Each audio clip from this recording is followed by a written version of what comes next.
Today, we're going to look at how to win the battle within. I'm going to give you powerful offensive and defensive weapons that, if utilized, will help you win the battles that rage daily in your mind. The battles against temptation, depression, doubt, faithlessness, fear, anxiety, anger, bitterness, pride, envy, and the list goes on, is all fought in the mind first. If you're busy and don't have a way to take notes, don't worry. Just go to ryanafrench.com and search for the article 15 Ways to Win the Battle Within, and you'll have quick access to the notes for this episode. 60-second commercial break, and we'll get started.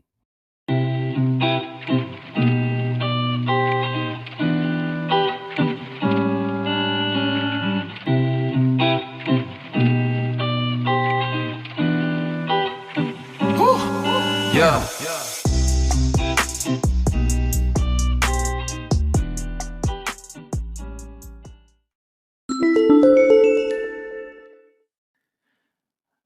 I want to take a quick minute and tell you about Anchor. It's the easiest way to make a podcast. So if you've been thinking about podcasting, this is the way to go. Anchor is absolutely free.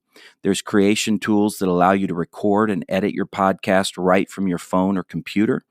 Best of all, Anchor will distribute your podcast for you so it can be heard on Spotify, Apple Podcasts, and all the major podcasting platforms. They really have made it simple to do. It's everything you need to make a podcast in one place. If you're interested in this, go right now to anchor.fm to get started, and you can also download their free app for Apple or for Android. Just look for the Anchor app.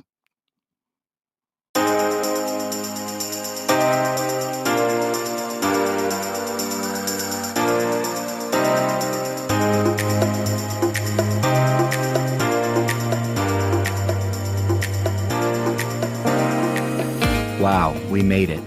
2020 is over with all its lows and highs and mostly lows. We got through it and we're coming into 2021. And today I want to look at some things that will help us in this new year if we apply them to our lives. And hopefully it will be an encouragement to you and a helpful resource to you. I like statistics, but I know from the way people look at me when I bring them up that most people aren't like me. So rather than bore all of you with the details, let me just say, statistically speaking, people are battling depression on an epic scale. And temptation is just always a problem for people. Even Christians seem to be struggling with feelings of despair, temptation, and discouragement in general. Not to mention all of the other emotional issues like fear, anger, bitterness, unforgiveness, lust. Pornography is a multi-billion-dollar business, and it's statistically, again speaking, just as much of a problem among Christians as it is in the world. And people are dealing with lust in their minds, greed, envy, jealousy. And the list could go on. You know, things like greed and jealousy and envy, all of those are promoted, or we should say exacerbated by the drastic use of social media. Things like Facebook and Instagram, Twitter. I know that I put myself in that age range when I mentioned Facebook first because I'm in that age where that's my preferred social media. But all of social media, whichever is your preferred avenue of social media, all of it, whether intentionally or unintentionally, promotes comparison, where we're comparing ourselves to one another. Typically, we're comparing ourselves to someone's best moment, their best day. It causes us to feel inadequate. And this really does psychologically play a role in people's self-esteem, the way they view themselves and life in general. And all of the things I've just talked about are natural issues that human beings face on a daily basis. But on top of that, there are demonic attacks that fly under the radar, and they're very prevalent. Typically in our Western modern culture, we don't view things on the spiritual level. So many people are entangled in spiritual battles, and they don't even realize they're fighting a spiritual battle. So they're trying to win these wars with carnal weapons, with man-made weapons, and they're left feeling very frustrated because you can't win spiritual battles with carnal weapons. So all of these problems begin in the mind. Every sin starts with a thought. And if that thought isn't dealt with properly, it will produce a sinful action or reaction. The battle for peace is fought in the mind. The battle for joy is fought in the mind. The battle for purity is fought in the mind. And Satan knows this, so he engages your mind first.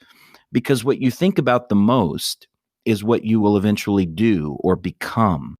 That's why the Bible says, as a man thinketh in his heart, so is he. If you dwell on something long enough, it becomes a part of you. If you engage your mind with darkness, you're going to be drawn towards darkness. It's really that simple. But on the flip side, if you engage your mind with righteousness, you'll be drawn towards righteousness. That's what Paul meant when he said, and be not conformed to this world, but be ye transformed by the renewing of your mind. That's Romans 12:4. In Ephesians chapter 4, verses 22 through 25, Paul again comes back to this topic of the battle for the mind. And in this passage, he relates it to holiness and overcoming old sinful ways of life. He says the old mind produces old sins, and I'm paraphrasing, but a renewed mind produces holiness. In verse 25, Paul says the first fruit or evidence of that new renewed mind is truthfulness with our neighbors. In other words, honesty with ourselves and honesty with the people around us, the people closest to us. This is a fruit of a renewed Holy Ghost transformed mind. The state of our mind informs the status of our actions. It's like the old adage, garbage in, garbage out, and vice versa. I hesitate to say this, but it's just true. My personality is very susceptible to depression. And that's not easy for me to say. Many Christians look down on that. Many Christians are accustomed to emotionally faking it, and they think that's making it. They kick the emotional can down the road, but there's always a day of reckoning when you do that. The number one question, hands down, that I get when counseling with people is some variation of, how can I win the battle that's raging in my mind? And the answer isn't a simple one. Most people, including myself, we want a silver bullet that makes all the struggles go away immediately. We want a simple answer, a 1 point, 2 point, 3 point answer that just kicks all of our problems out of our mind. But it doesn't work that way. Now, we know as Christians, as apostolics, that we have powerful offensive weapons that we should be using daily. Prayer, for example, is a powerful offensive weapon that will cleanse our mind. Fasting. Many people begin a fast right here at the New Year. Fasting is a wonderful way, offensive spiritual way to win the battle for your mind, the battles that rage in your mind. We know that we can rebuke the devil and he's got to flee. We know that we can call on the name of Jesus. And all of those things are powerful and important, and we should do those things. However, if you're only using offensive weapons and you never lay the groundwork for defense, you will not have lasting victory in your mind. You have to have defensive shields. For example, you can rebuke the devil, but he'll just slither his way back into your thinking if you leave your defenses vulnerable. This is just common sense. We can only be on the offense so much. We have to place active barriers of defense in our lives that protect us.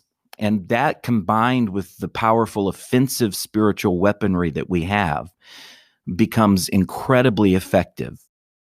That's why today I'm looking at a long list. Now it's 15 things, and I know that some of you are going to tune out when you hear 15, but I'm just being honest with you up front. It's a long list. We are going to go through them as quickly as possible. If you're looking for a shorter Twitter-friendly list, just know there really aren't any shortcuts to safety and guardrails when it comes to your mind.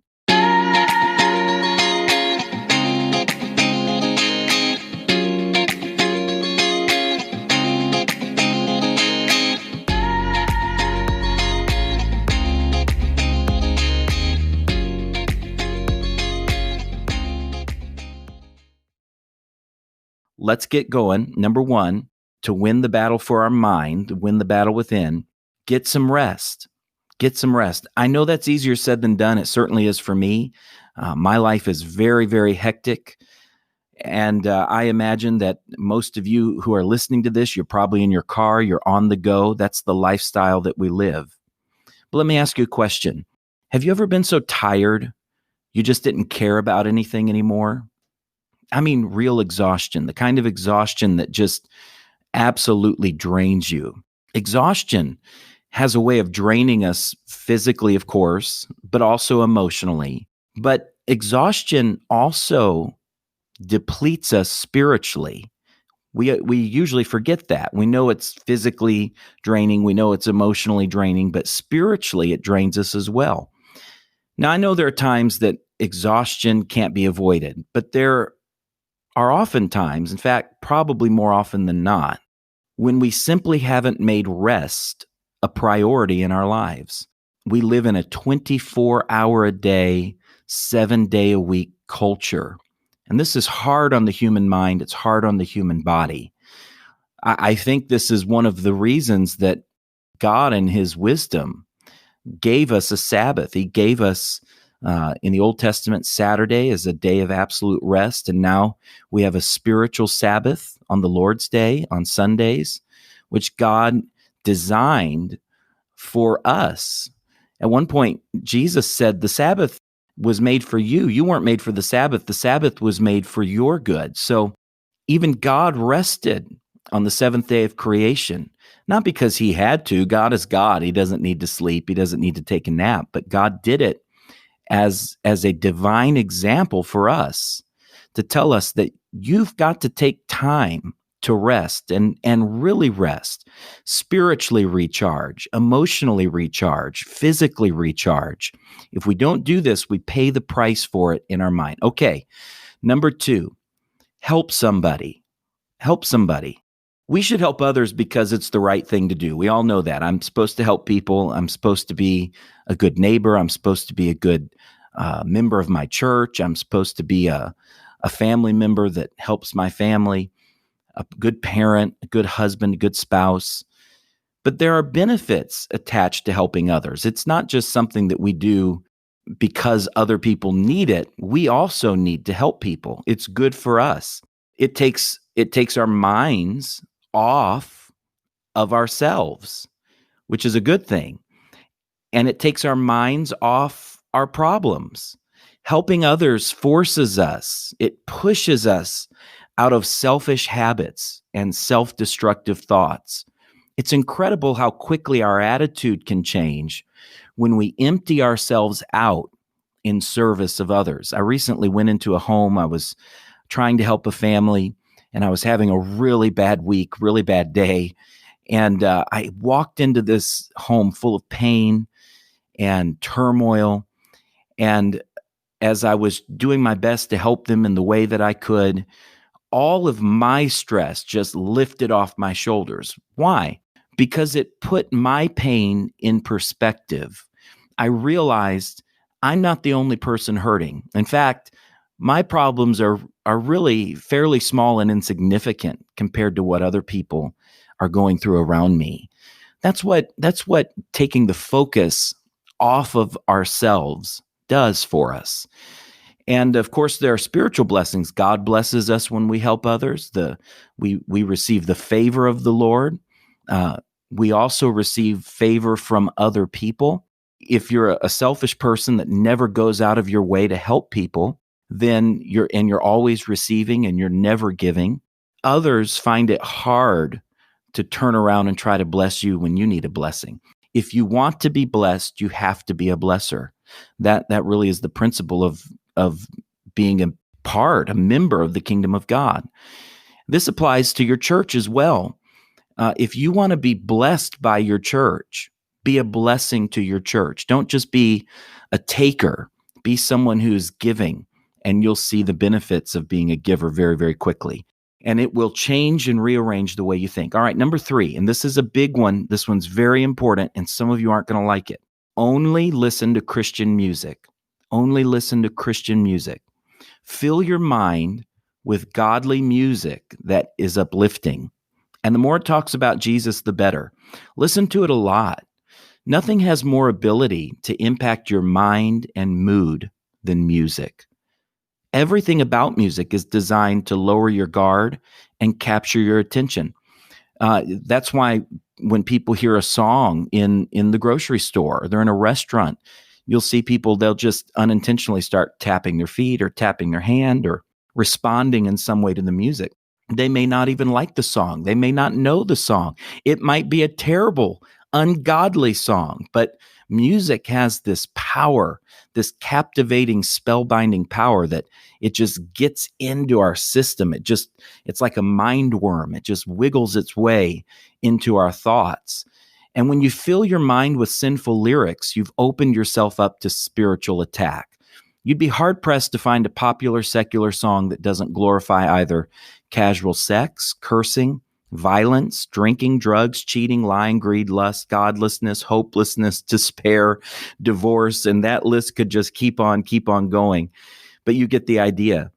So by listening to that kind of music, you're handing your mind over to the enemy. If it walks like the world, if it talks like the world, if it sings like the world, if it sounds like the world, it is the world. And the world will tug on your mind. And if you allow it to have dominion in your mind, that's a very dangerous thing. Music, I love music. I love all styles of music. I'm not talking about styles here. I'm just talking about the content and making sure that you're listening to things that draw you to the Lord. The thing about music is that it's really one of the only things that was created by God before our world was created. Music is transcendent. It's very, very spiritual. Music draws you to worship. Now, it may not be drawing you to worship God, but it's drawing you to worship something. Music has this spiritual quality to it that's intangible. It literally is otherworldly. Satan knows this. He uses it very effectively. And Christians need to be on guard. I know this is kind of old-fashioned preaching and teaching / conversation right now, but when you clean up your music and you make the decision, I am only going to allow Christian lyrics, Christian music, Christian thoughts in my home, things that uplift God, that uplift me, it will change your mood. I've talked to so many people who struggle with all kinds of things, and it's because of what they're listening to, what they're filling their mind with on a daily basis. So let me say this. Everything I just said about music applies to all of our entertainment choices. Are you against entertainment, Ryan? No, I'm not against entertainment. I think we need to relax. I think it's good to be entertained from time to time. But every choice that you make when it comes to your entertainment affects your mind. Everything from books, magazines, movies, internet choices, television, games, apps, all of it. It all impacts your mind. You can't be entertained by filth. This is simple, but it's amazing how many people I talk to that do not understand this principle. And they're intelligent people. There are even people who love the Lord. But you can't be entertained by filth and wonder why you're drawn towards filth. You can't watch horror and wonder why you battle anxiety. You can't laugh at immorality and wonder why you're full of lust. So clean it up. Make a resolution this year. You're gonna throw stuff out. You're gonna clean stuff off your devices. You're gonna get it all taken out. Make a covenant with your eyes. Make a covenant with your ears. Dedicate your senses to the Lord, and you'll be amazed at how quickly the battle in your mind begins to ease up. Take Philippians 4:8 seriously.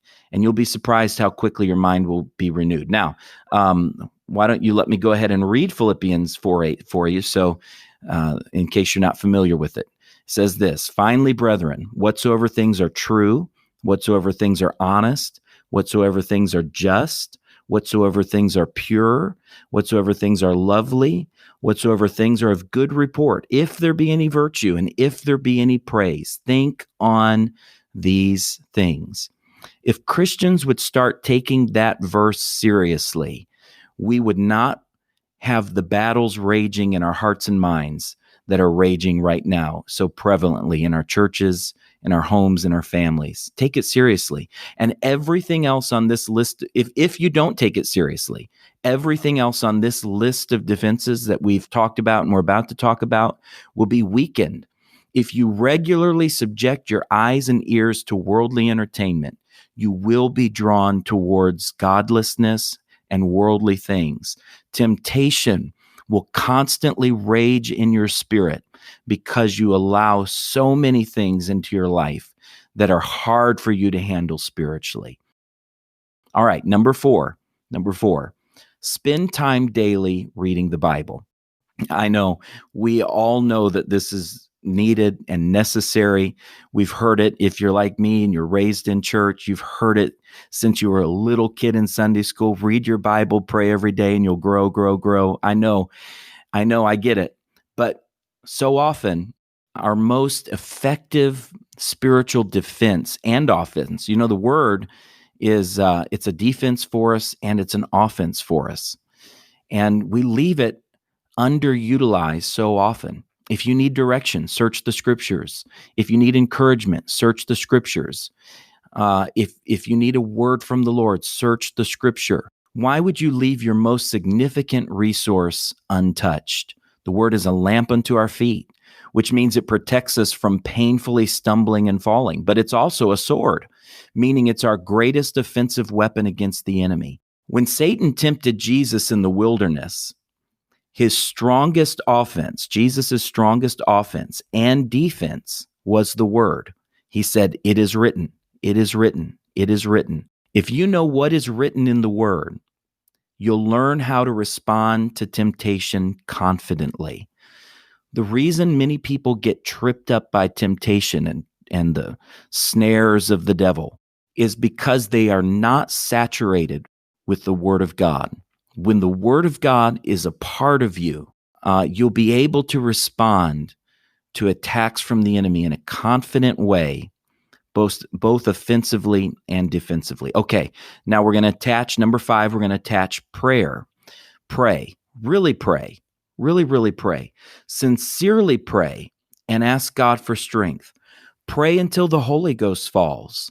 Pray when you don't feel like praying. Pray in your car, pray at work. Pray at home, pray at church. Pray for the Lord's will.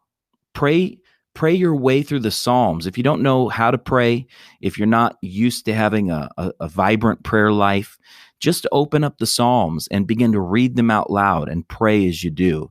That's a life-changing way to pray. It's good to get alone with God in a private place.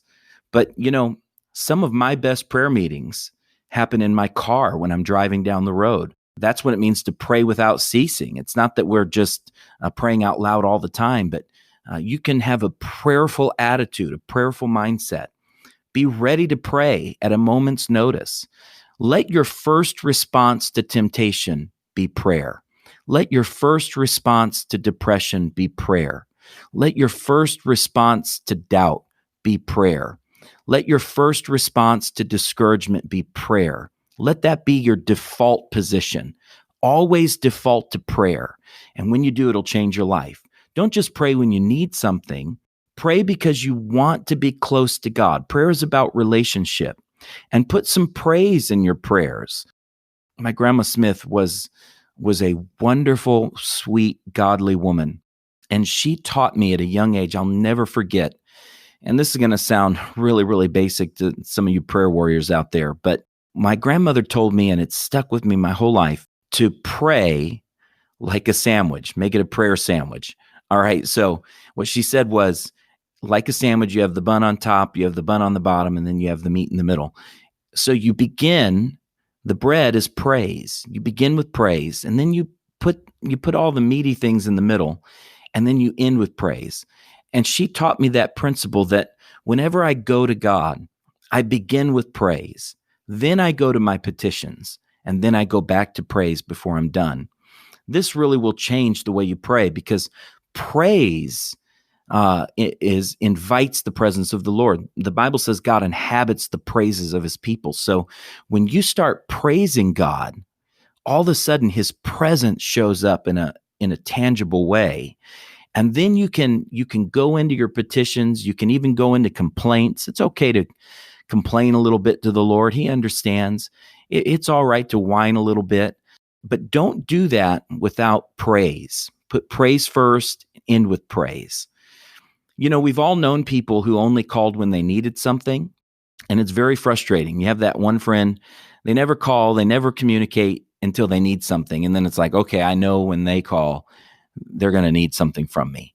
Don't be that way with God. Have a relationship with God that goes beyond just asking for stuff. God wants you to ask. God wants you to petition, but don't just petition.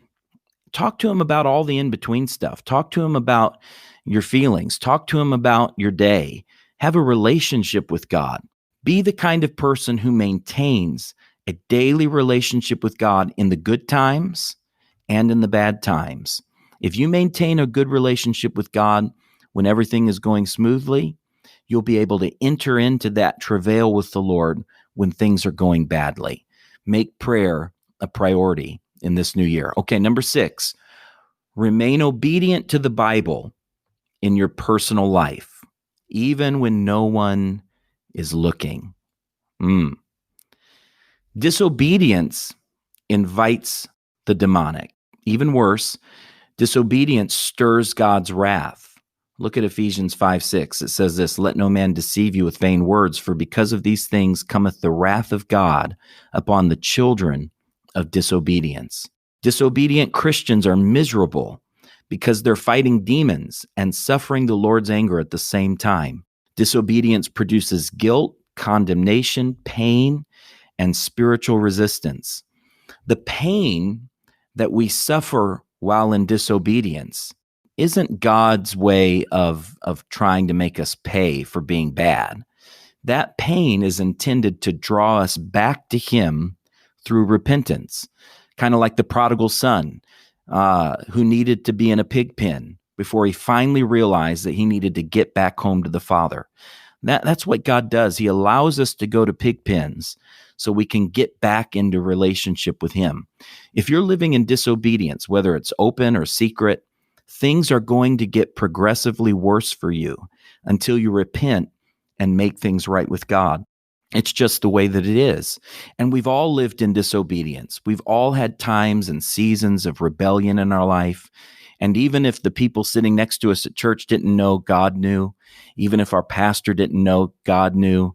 Even if our spouse didn't know, God knew. It's very, very important that we remain obedient to every word. Don't just pick and choose your favorite scriptures and say, hey, that's what I want to apply to my life. Apply every word to your life. Every promise, every command, everything, even the things that are hard, apply them. Be obedient to the word, and you will see a dramatic shift in the way you think and the way you feel. Many people suffer what I call spiritual depression because what they're actually feeling is conviction because they're not in alignment with God's word. And sometimes they don't even realize it's conviction that they're feeling. They just think it's depression or stress or something like that.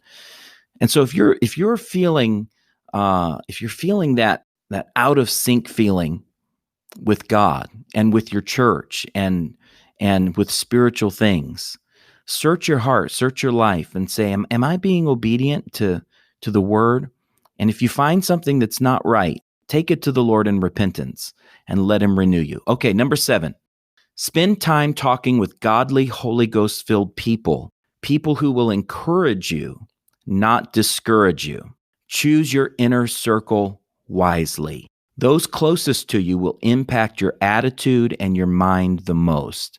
Your most intimate friendships shouldn't be with unwise or ungodly people. Be kind to everyone, love everyone, but your deepest friendships should be with Holy Ghost-filled encouragers. And by the way, not just people who pat you on the back and tell you you're doing a good job and tell you everything's fine. Have close friendships with people who are wise enough, kind enough, and love you enough to tell you the truth even when it hurts.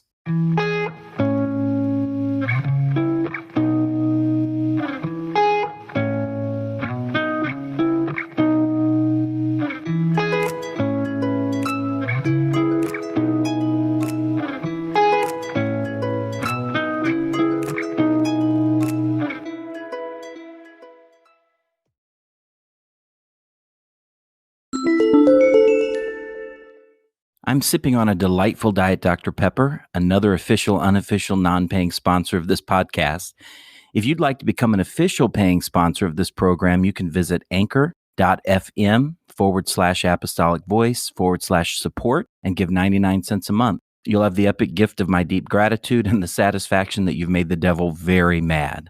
And that's always a good feeling. Consider giving this podcast a 5-star rating and review on iTunes. I'm not asking you to do that for my own narcissistic pleasure. Every review on iTunes raises us in the search engine algorithms, making it easier for Apostolic Voice to be found in search engines. Tell your friends about us and give us a share on your favorite social media platform. But most importantly, pray.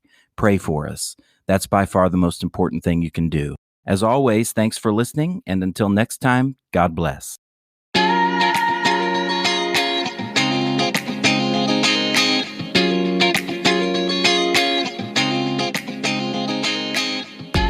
Okay, moving on to number 8. Avoid people, places, and things that will trigger a spiritual attack, temptation, or depression. Now, I know this isn't always possible, but when it's possible, absolutely do it.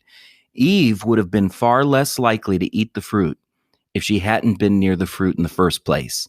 The serpent didn't show up until she showed up where she shouldn't have been. Don't set yourself up for failure by hanging around people and places that pull your mind in dangerous directions. Some things aren't sinful by themselves, but they have emotional connections in your mind that trigger unhealthy thoughts. Avoid those things, avoid those people, avoid those places. Let me give you an example. I have a friend who was addicted to heroin before he received the Holy Ghost. And every time he shot up, he would listen to instrumental jazz music. I have no idea why, but that was what he did. And he would just sit there and he'd wait for the drugs to take effect and the music and all of that. And so whenever he hears jazz music, all kinds of negative emotions come crashing down on him. So if possible, he avoids jazz music. That's called wisdom. One time I found this out because we were riding in the car together and I was just playing some instrumental jazz music, and he very kindly just said, "Hey, can we not listen to this? Can we listen to something else?" And he told me why. And I respected that. Now, listen, he's going to have to go places. He's going to be in an elevator and jazz music's going to be playing. He's going to be in a store, jazz music's going to be playing. We know that.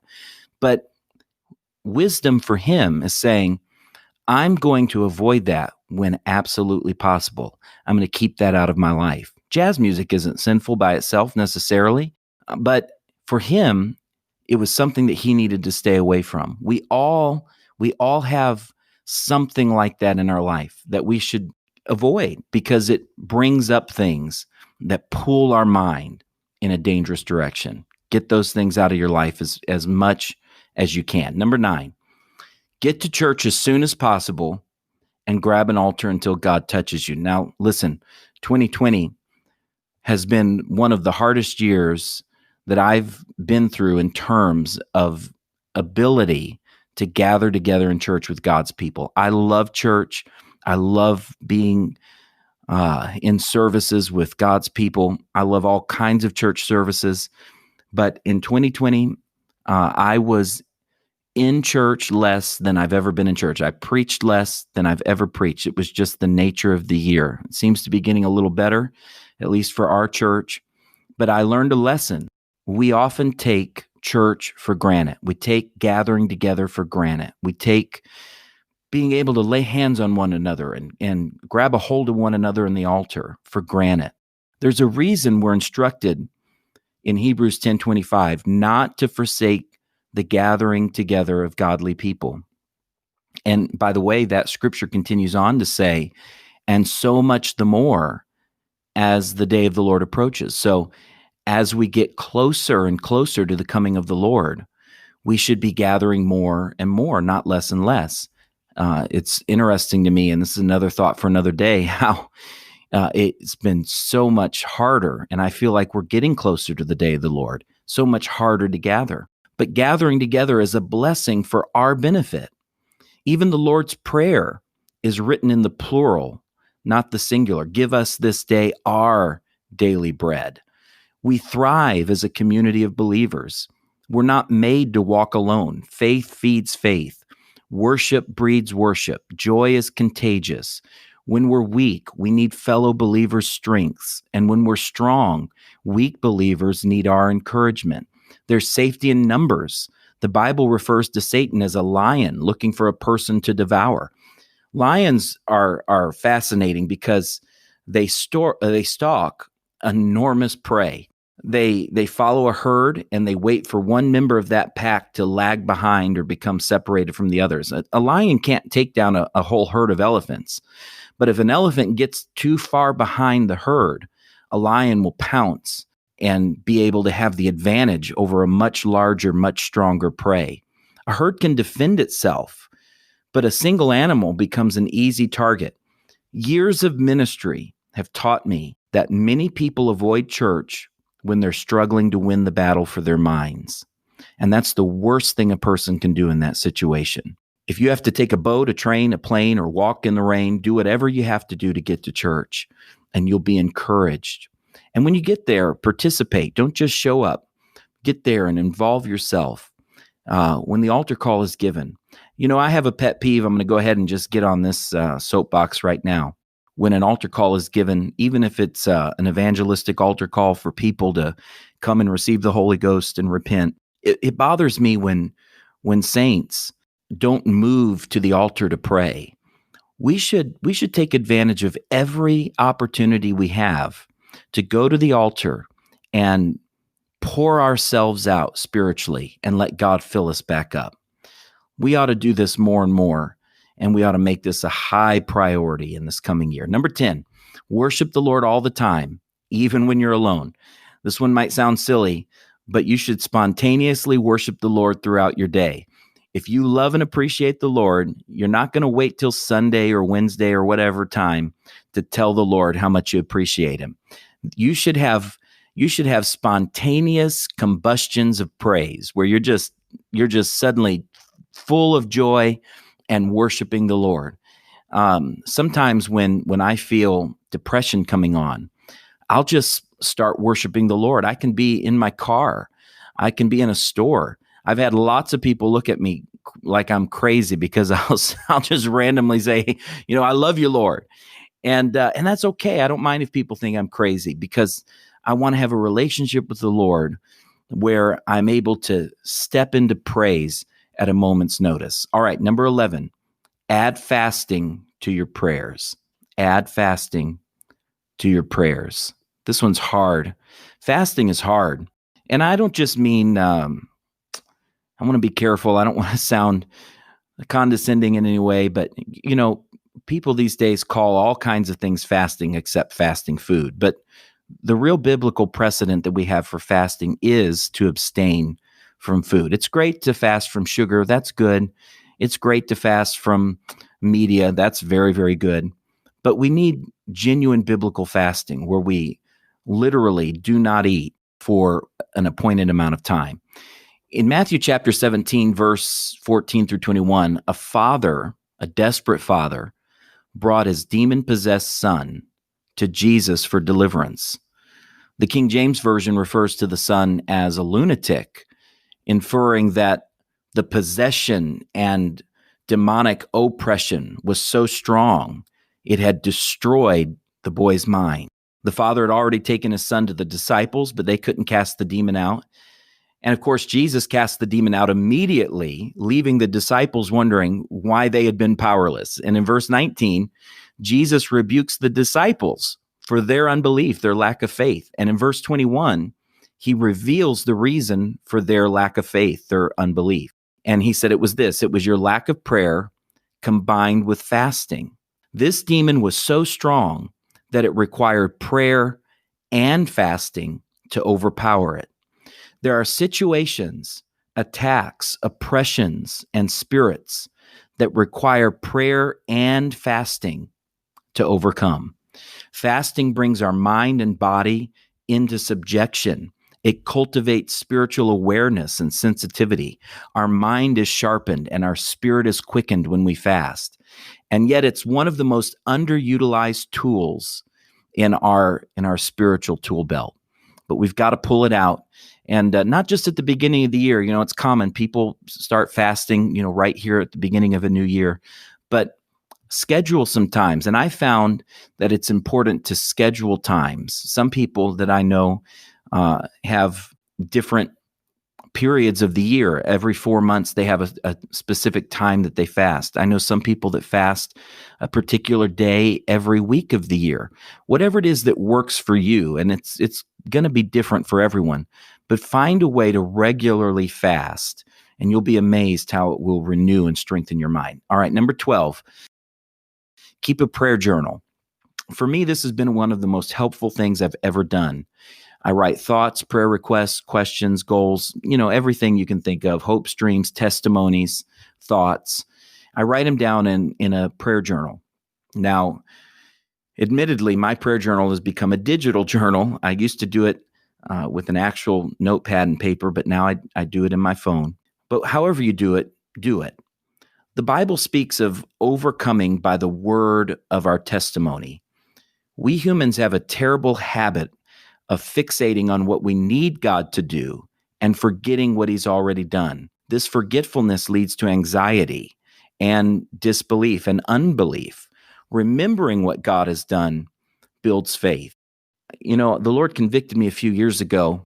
I would be praying for things, and for a long time, I had several prayer requests that I prayed over for years. And in typical fashion, out of the blue, after years of agonizing and praying, God answered those prayers. I mean, it was like instantaneous. God answered them. And in a moment, those troubles and worries were gone. And then I just moved on to my next set of priorities and prayer requests. Now, I thanked the Lord in that moment. But when I would think back, I realized it's hard for me to remember the testimonies of what God has done. It's easy for me to remember what I need God to do right now. It's hard for me to remember what he's done. This is like the Israelites. God parted the Red Sea for them. And I mean, they barely stepped foot in the wilderness and they're already doubting God again. Why? Because it's very, very hard for us to remember everything God has done. But if we write it down, not only does writing it down help us remember, because when we put our thoughts to paper, it helps with our memory, but it also gives us something we can go back to. So now I can go back to a prayer journal. I can pull it up and I can say, oh, wow, I had forgotten, but the Lord did this for me. It's incredibly encouraging and it'll refresh your mind. Okay, number 13, study a specific subject in the Bible.